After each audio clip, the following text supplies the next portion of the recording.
오늘 본문은 예수님께서 많은 병자를 고치시는 중에 특별히 나병 환자를 고치시는 사건을 기록하고 있습니다. 다시 말해 이 마가의 의도는 나병 환자를 따로 고치시는 장면을 강조하고 있는 것입니다. 나병은 어떤 병입니까? 예전에는 문둥병이란 말을 주로 사용했는데요.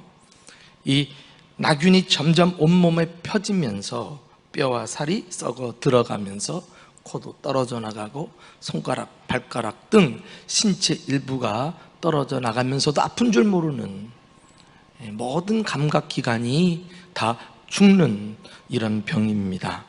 당시 중동의 기후는 유달리 건조하고 더웠기 때문에 유난히 문둥병 환자가 많았다고 합니다. 거기다가 당시에는 치료 방법도 없어서 한 번 걸리면 평생 이 병을 짊어지고 살아야만 했습니다. 구약의 율법은 나병 환자에 대한 규례를 따로 정해놓고 있는 것을 보면 범상치 않은 질병임에 틀림이 없죠. 자, 한번 우리가 직접 눈으로 확인해 보실까요? 레위기 13장 45절 46절입니다. 한번 나병은 어떤 특징이 있는가 함께 눈여겨보십시다. 시작. 나병 환자는 옷을 찢고 머리를 풀며 윗입술을 가리고 외치기를 부정하다 부정하다 할 것이요 병 있는 날 동안은 늘 부정할 것이라. 그가 부정한 즉 혼자 살되 진영 밖에서 살찌니라. 이 나병에 대한 규례를 일부분만 잠깐 살펴보았습니다. 여기 보면은 나병 환자는 옷을 찢고 머리를 풀며, 이것은 극도의 슬픔을 표현하는 행위입니다. 죽은 자를 애도할 때 그 당시 사람들은 그렇게 했지요. 그러니까 자기 자신이 죽은 자인 것처럼 몹시 슬퍼하는 모습을 띠면서 윗입술을 가렸다 그랬으니까 어떻게 자신을 드러내고 살 수 있습니까? 나병 환자는 그럴 수 없다는 거예요. 그리고 병이 있는 날 동안은 늘 부정할 것이라 그랬으니까 언제 병이 끝날지 모르는 절망적 상황 속에서 평생을 부정한 자로, 다시 말해 죄인으로 이렇게 간주되어 살아갔습니다. 그가 부정한 즉 혼자 살되 그렇게 말했으니까 병에 걸리면은 가족들과 함께 섞여 살 수 없었어요. 가족과 공동체로부터 격리가 되어서 굴 같은 곳에서 혼자 살아야만 하는 고독한 이런 병이었습니다.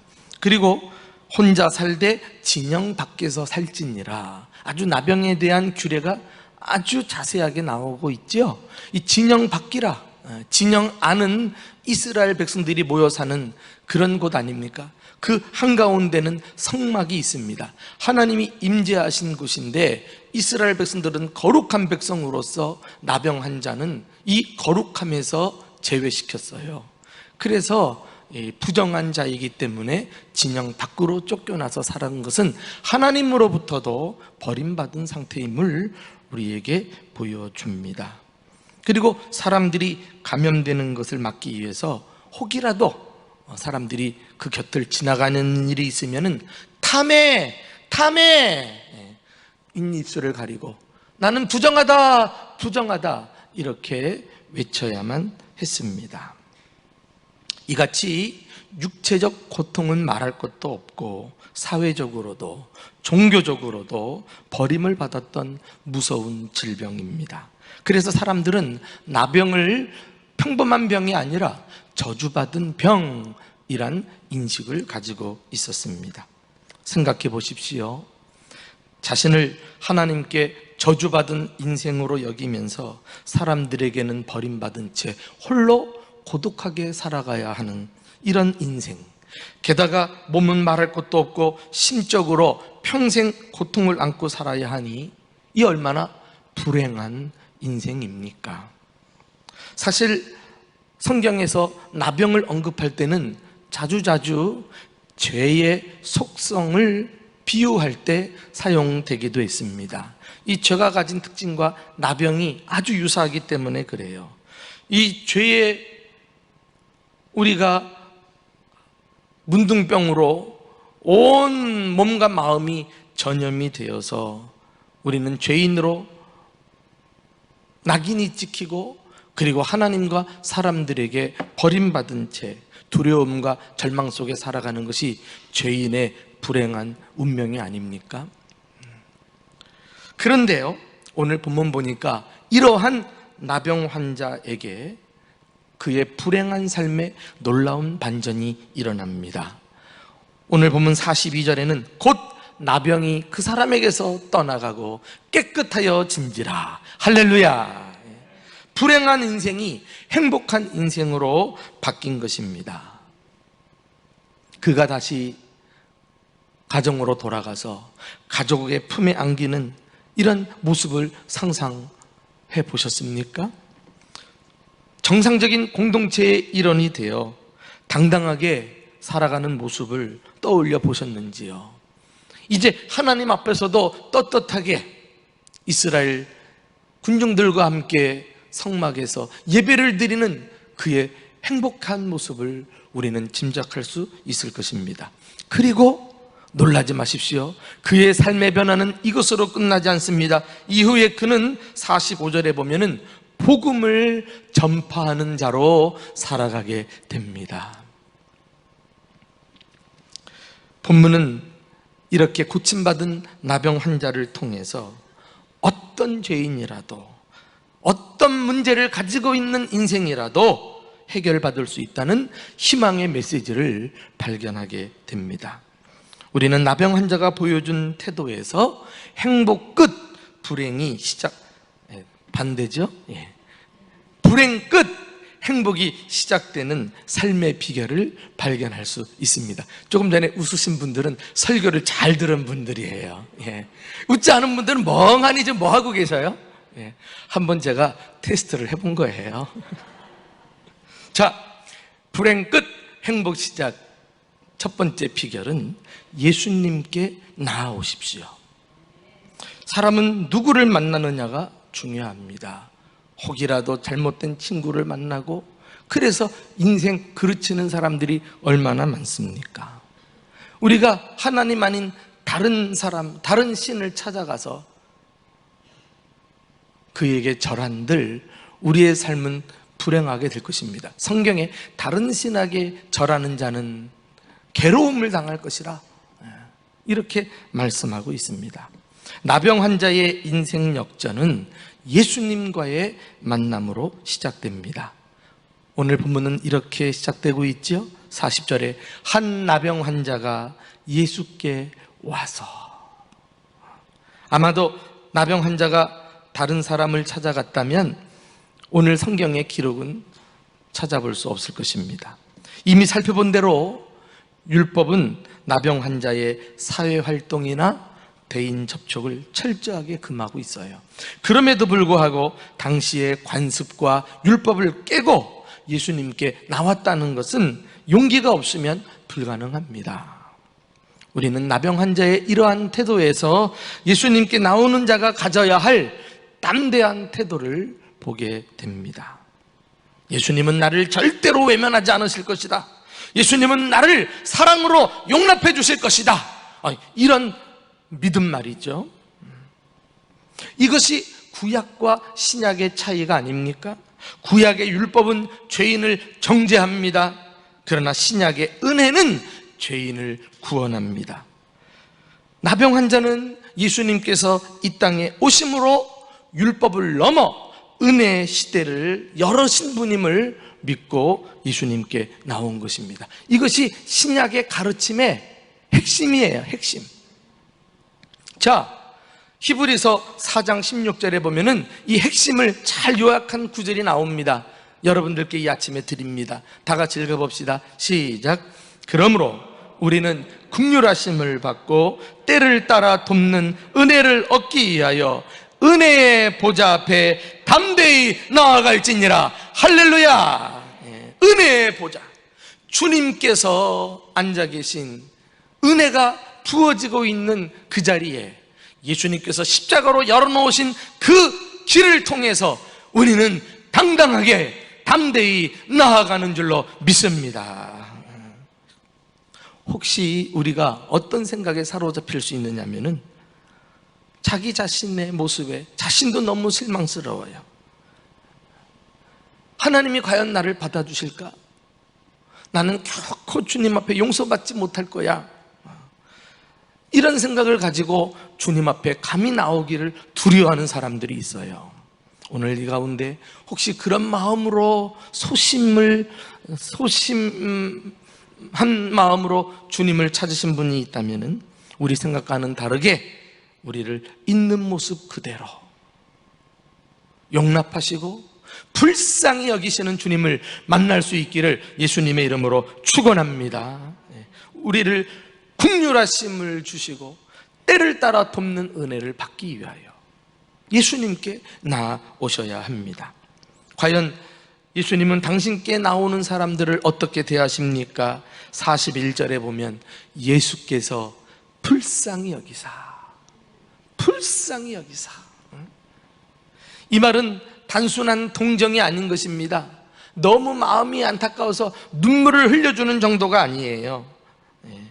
여기 불쌍히 여긴다는 헬라어 말은 창자가 끊어지는 것을 말합니다. 단장의 고통이라는 말 하잖아요. 막 애를 끌듯이 상대방을 위해서 함께 고통을 겪고 함께 아파하는 거예요. 이건 신용이 아닌 거예요. 우리 예수님이 우리를 불쌍히 여기시는 것은 우리의 문제와 우리 아픔을 아시고 얼마나 고통스러울까 하는 심정으로 불쌍히 여겨 주시는 것입니다. 어떻게 이런 일이 가능할까요? 바로 예수님께서 하나님 보좌를 버리시고 육신을 입고 이 땅에 오셔서 우리가 당하는 모든 일들을 한 몸으로 겪으셨기 때문에 그래요. 이것을 우리는 인카네이션, 성육신이라고 말하지 않아요. 주님께서는 저 하늘 거룩한 곳에서 멀찍이 죄인들과 거리를 두고 우리를 사랑한다 이렇게 말하지 않았어요. 친히 이 땅에 찾아오셔서 인간의 몸을 입으시고 모든 것을 겪으셨어요. 가난과 굶주림, 멸시와 조롱, 질병과 아픔, 이 질병, 질고를 아시며 이런 말씀은 질병을 말합니다. 배신과 순환, 비난과 모함, 그리고 가장 고통스럽고 처절한 십자가 사형틀에 매달려서 억울하게 죽으시기까지 하지 않았습니까? 오늘 우리는 어떤 모습을 가지고 어떤 죄인으로 이 자리에 나오셨던지 간에 나보다 나를 더 잘 아시는 주님의 불쌍히 여기심을 받는 복된 시간이 될 수 있기를 주님의 이름으로 축원합니다. 두 번째로 진정으로 예배하시기 바랍니다. 용기를 내서 예수님께 나왔다면 그 다음에 우리가 해야 할 일은 온 몸과 마음을 다해서 예배하는 것입니다. 예수께 나와 꿇어 엎드려.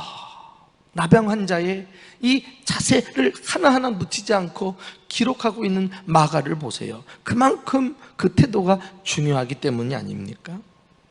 나병 환자는 예수께 나아가서 그가 할 수 있는 최대한의 예의를 갖추고 예수님께 경의를 표하고 있는 것입니다. 이 똑같은 사건을 누가도 놓치지 않고 그가 엎드렸다, 마태도 놓치지 않고 그가 절했다, 이렇게 예수님 앞에 예배하는 모습을 강조하는 것을 보면 그 나병 환자의 그 태도가 모두에게 충격적인 모습으로 다가왔기 때문에 그랬을 것입니다. 지금까지 예수님 곁으로 수많은 병자들이 몰려들었지만 나병 환자처럼 그렇게 예수님께 경의를 표한 환자는 없었어요. 마치 자신의 전부를 드리기라도 하듯 간절한 마음으로 주님을 높였던 것입니다. 나는 이러한 나병 환자의 모습에서 참된 예배자의 자세를 발견합니다. 우리의 예배는 오랜 형식이나 습관이 아니라 매 시간 신령과 진정으로 예배해야 할 줄로 믿습니다. 우리의 예배는 그저 주보에 있는 순서를 따르는 의식이 아니라 감동과 감격이 있는 살아있는 예배를 드려야 하겠습니다. 그러면 그때 예배 시간에 어떤 일이 일어날까요? 바로 이 가운데 함께 하시는, 임재에 계시는 하나님과의 접속이 일어납니다. 자, 나병 환자가 꿇어 엎드려 절했을 때 예수님은 어떻게 반응하셨나요? 손을 내밀어 그에게 대시며 터치가 일어났어요. 이 손을 댄다는 말은 그냥 형식적으로 한번 살짝 닿고 끝나는 것이 아닙니다. 그에게 대신다는 헬라어 말은요, 붙잡는 것을 말해요. 꽉 움켜잡는 것을 말해요. 때로는 어루만지는 것을 의미합니다. 다시 말해 예수님은 그의 환부를, 아픈 곳을 오랫동안 고루고루 쓰다듬어 주고 계셨던 것입니다. 물론 예수님은 손을 대지 않고도 능히 고치실 수 있는 분이시죠.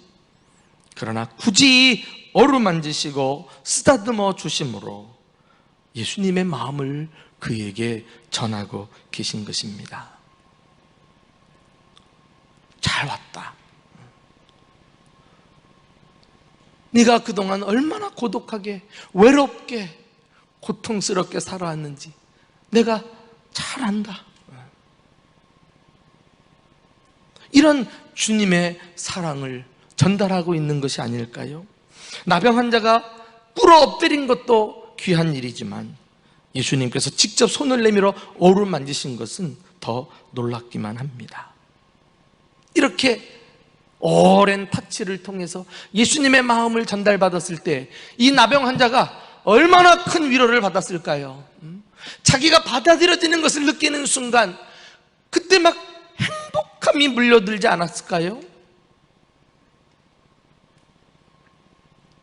예수님의 손길이 닿을 때 그의 소외감, 절망감, 고독감, 쓰라린 마음, 버려진 마음이 일시에 치유된 줄 믿으시기 바랍니다. 여러분, 예배 시간은 어떤 시간입니까? 바로 예수님과 접속이 일어나는 시간이에요. 예수님은 신령과 진정으로 예배하는 자에게 당신의 손길을 내밀어 주십니다. 예수님의 손길이 닿는 순간 주님의 은혜가 내게 흘러들어오고 능력이 흘러들어오고 생명이 나에게 충만하게 임하게 될 줄로 믿습니다. 그 순간 어떤 일이 일어납니까? 치유가 일어나는 거예요. 기적이 일어나는 거예요. 역사가 일어나는 거예요. 우리 예배가 평범한 한 번의 예배가 아니라 정말 한 번 모여 예배 드릴 때마다 주님께 최고의 경배를 올려드리고 주님은 최고의 은혜를 부어주시는 축복된 현장이 될 수 있기를 주님의 이름으로 축원합니다. 마지막으로 불행 끝 행복이 시작되려면 믿음으로 기도하십시오. 나병 환자는 단지 예수님께 경배하는 자만이 아니었어요. 적극적으로 예수님께 기도하는 사람이었습니다. 간구하여 이르되 원하시면 저를 깨끗하게 하실 수 있나이다. 이 기도에는 세 가지 기도의 특성을 찾아낼 수 있어요. 첫째, 그는 간절한 기도를 드려요. 간구하여 이르되, 평범한 기도가 아니었습니다. 사력을 다해서 내가 지금 응답받지 않으면 더 이상 나에게는 이런 좋은 기회가 찾아올 수 없다, 그런 마음으로 간절하게 기도한 거예요. 간구. 또 대단히 중요한 기도의 요소인데 그의 기도는 일방적으로 주장하고 요구하는 기도가 아니라 맡기는 기도예요. 주님의 주권을 인정할 줄 알았어요. 원하시면 주님 편에 그 여부를 맡겨드렸어요. 때를 쓴 것이 아닙니다. 때를 쓸 수 있는 상황 아니겠어요? 예, 나를 빨리 낫게 해주세요. 나를 고쳐주세요. 그러나 그는 겸손히 모든 이 응답의 여부를 주님 손에 맡겼어요. 주님 주권에 달려있음을 믿습니다. 저를 깨끗하게 하실 수 있습니다. 주님 말씀 한마디면 내 병이 떠날 줄로 믿습니다. 내가 그 주님의 그 능력을 믿고 주권을 의지합니다. 여러분, 우리 기도도 이제 내일부터 특별 새벽 기도회인데 정말 죽겠다 난리다 말로만 하지 말고 정말 주님 앞에 나와 최고의 예배를 드리면서 사력을 다해 부르짖어 기도함으로 기적을 체험하고 응답을 체험하는 저와 여러분 될 수 있기를 주님의 이름으로 축원합니다. 우리 기도에 간절함을 담아서 주님의 주권을 믿고 믿음의 기도를 올려드려야 되겠습니다. 이런 기도는요, 짧지만은 강력한 기도였어요.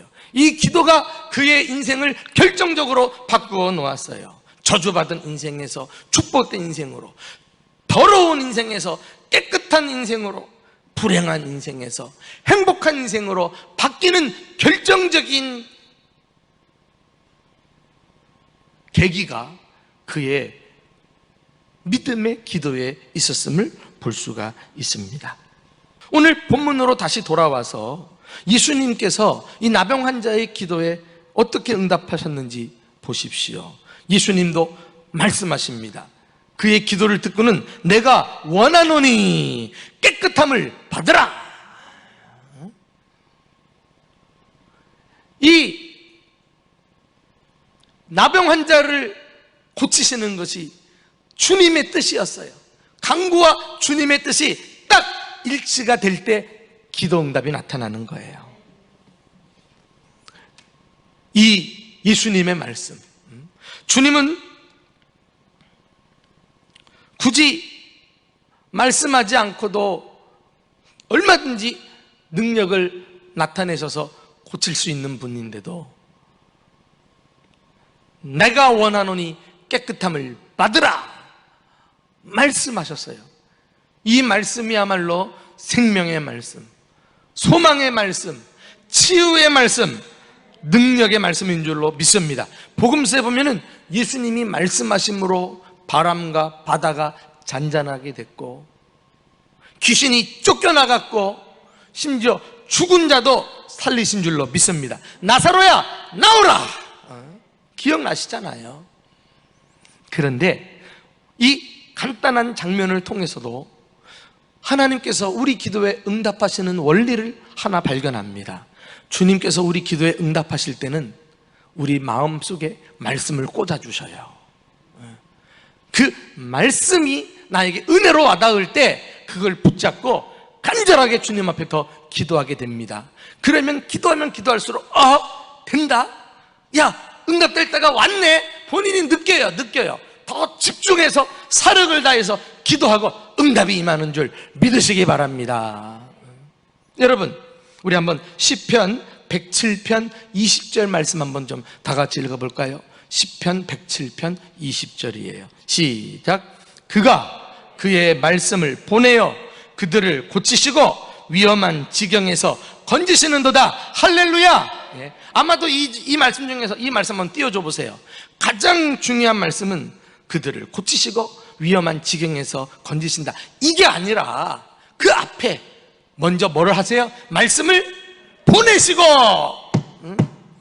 주님은 역사하시기 전에 우리에게 말씀을 들려주신다니까. 말씀을 붙잡고 더 주님 앞에 매달릴 수 있게 해주십니다. 너무너무 중요한 원리입니다. 주님께서 약한 시대에 이런저런 경로로 말씀을 보내주고 있을 때 이 말씀을 내게 주신 말씀으로 받아서 주님 앞에 부르짖고 응답받고 삶이 변화되는 축복이 있기를 예수님의 이름으로 축원합니다.